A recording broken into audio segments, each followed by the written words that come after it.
It's over, Chelsea fans. Mason Mount is leaving Chelsea Football Club. His camp have announced this evening that there is no chance he will sign a contract extension or a new deal at Chelsea Football Club. It's done. Next season, Mason Mount will not play for Chelsea Football Club. He is more than likely going to go for summer money this summer to Manchester United. Now, before we get into it, I want to say welcome to everyone new. We're over 500 subs. It's been crazy recently how much this channel's grown. If you're new, like, subscribe, and stick around because there's going to be so much more transfer talk and football news throughout the summer as well. And look, we've got to talk about Mason Mount. We've got to talk about Chelsea selling homegrown players, academy players, players that you instantly feel an affinity to rival clubs.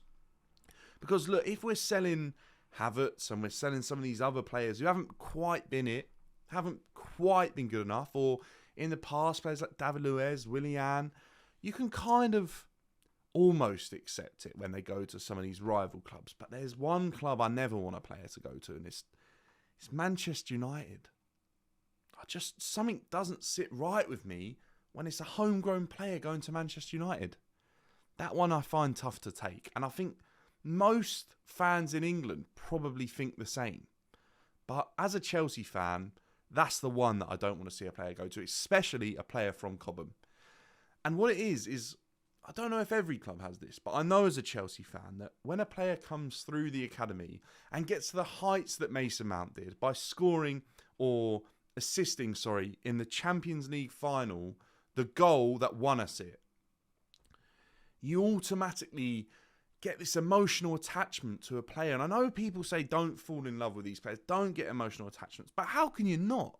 How can you not when a moment that will never ever leave my mind, a moment that is so engraved and impossible to forget, that player's attached to that moment.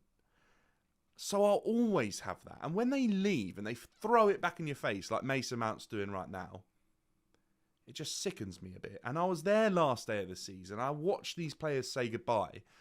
And Mason Mount, he didn't really wave. He just kind of took it all in. Like, he knew he was going and he knew he was guilty. And he didn't have it in him to say bye to the fans because the fans all knew what he was doing.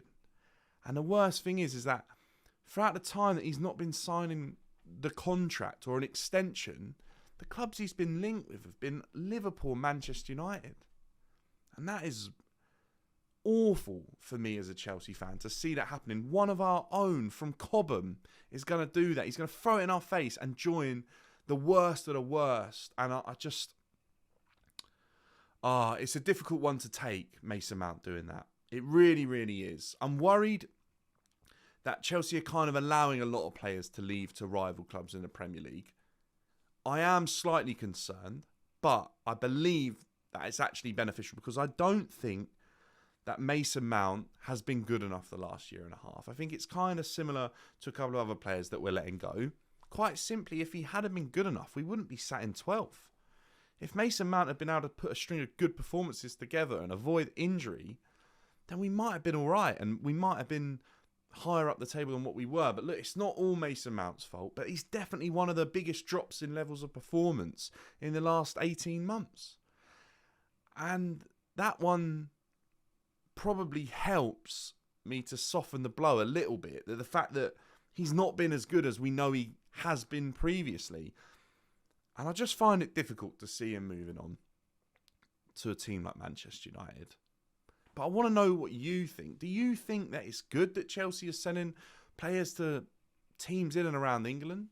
It could be about 150 million for 3 players, which, when you look at it, Kovacic, Mount, Havertz, it seems okay business to get that amount of money back and then add in all the Saudi stuff as well. But when it's a Cobham player, it's not the way you do things the way Mason Mount's done it. And I genuinely wonder what the response will be when Mason Mount returns, because this one feels like a betrayal. This feels like Courtois. This feels snaky. Mason Mount never had it in him to come out and say, look, I'm leaving. I want to go on to this. I want to do that. He never had it in him to say, I want to stay. I want to fight. No matter what happens to Chelsea Football Club, this is my club. I'm loyal. Now, Mason Mount isn't that. And I see Money Mase has completely and utterly backfired on anyone that ever wanted to call him that. because ultimately this is a decision for money. And I don't knock anyone for doing that. But I can't believe that Chelsea haven't offered him the money that Manchester United are. And I can't believe that other teams in world football are not offering him the money that Manchester United are. And I don't believe that in world football, there aren't destinations you could go and get even more money than what he's being offered. Look at the players that are potentially moving to Saudi this summer.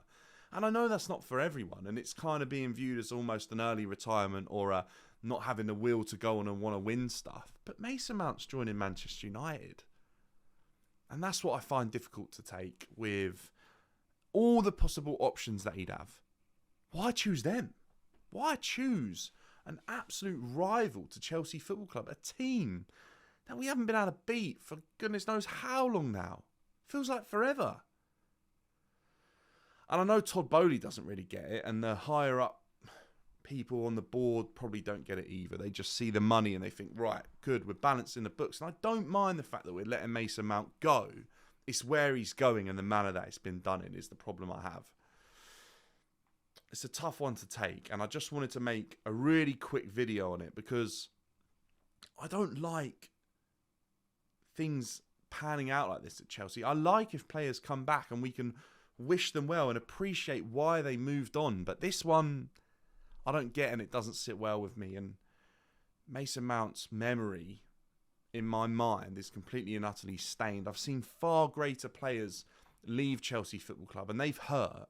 And Mason Mount hasn't done what some of those players have done. And he's not as good as what some of those players are. But it's the fact that he's Cobham and he's like the heir to the throne of John Terry. The one of us, the homegrownness around that player. Mason Mount had it there. It could have been him.